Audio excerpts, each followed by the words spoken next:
It's the fastest growing sport in America.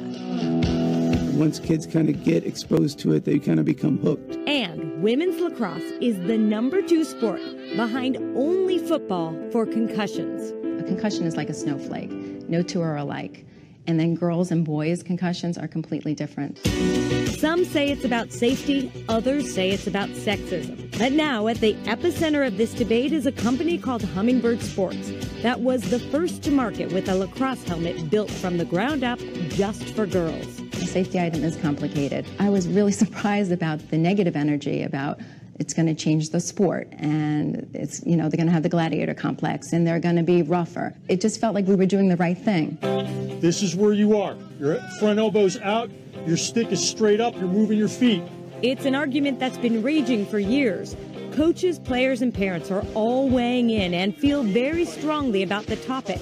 The question, whether wearing helmets will actually make the girls' game, which is supposed to be a non-contact sport, more like the boys' game, rugged and aggressive. Come on, bring it in. So full gear, right? Helmets, gloves, the whole 9 yards. Diane Triolo and her daughter Taylor had their first exposure to lacrosse when they moved to Florida in 2012. As a parent, it was hard to miss the fact that the girls were less protected on the field than the boys. The boys looked like football players. They were covered head to toe with equipment, and the girls had nothing. They had goggles. The boys were very protected, and the girls weren't. Rob Stolker was struck by the same thing when his young daughters, who already played several sports, got interested in lacrosse. I took them to the field for their first practice. Boys were on one side wearing hard helmets. Girls were there, nothing on their heads. I mean, I just couldn't believe it in a sport that's played above the head with a stick and a rock-hard ball, same as the boys, and the girls weren't wearing helmets. Stolker was stunned. No stranger to team sports. As a coach and a father of 4 athletic girls, when he searched for helmets online and found there wasn't one made for girls, he told his daughters they wouldn't be playing lacrosse anymore. I came home, I tried to go online and buy something. There was no such thing out there.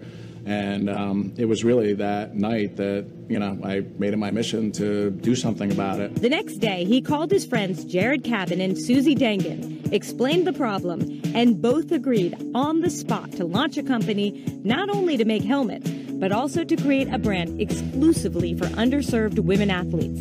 It was a powerful story as a woman and as a mom.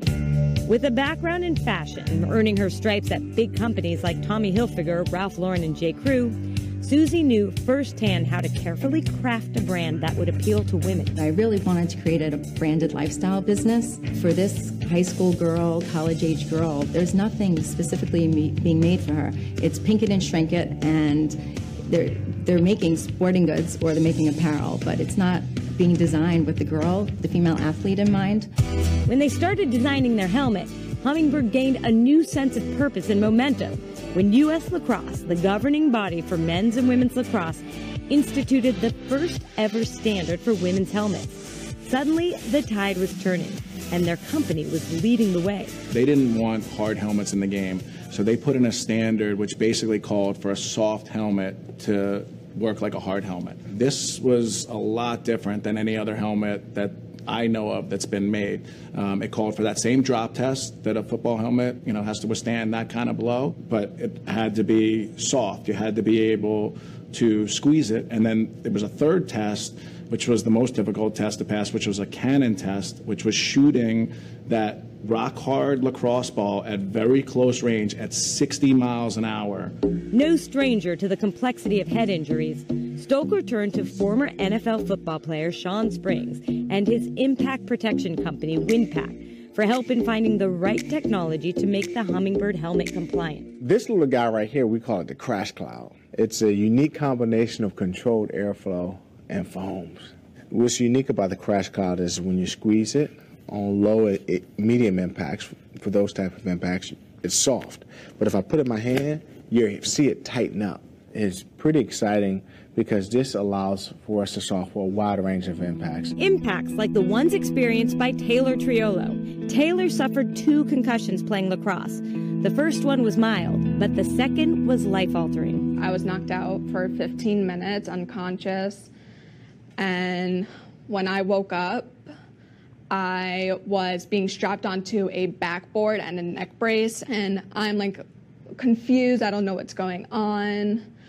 And then they told me helicopters on their way. Taylor suffered a severe concussion, missed weeks of school, and was told she could never play the game or any other physical sport again. It really affected my focus, I feel like, because my grades before were like straight A's, and then after the concussion, I can't learn the way I used to anymore. And so my grades did go down a lot. And, just the pain, it was just like a daily thing for me. Stories like Taylor's kept the team at Hummingbird racing to get a helmet on the market. With unique features like a ponytail strap, use of your own goggles, multiple sizes and colors, as well as team customization, it turned out they did have one competitor, the well-established men's helmet brand Cascade, that quickly put out a simple one-size-fits-most model.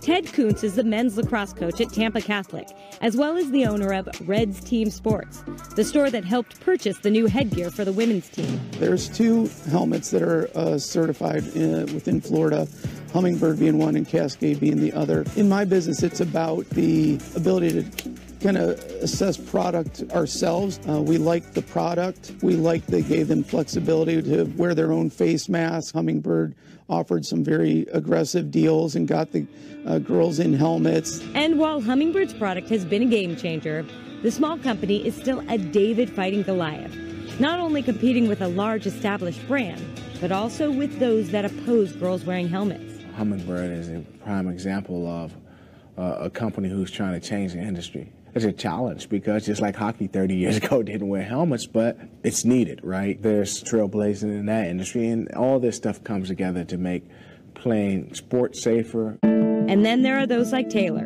that believe if she had been in a helmet that fateful day, her life would be different. I think if I wore a helmet that day, I wouldn't have gotten a concussion. I felt like we had no gear to protect us from the head injuries that we could get, because even though girls is a non-contact sport, accidents happen, we see it all the time, and there's nothing to protect us, and we want to play safe, we want to have fun, we just really want helmets to protect us.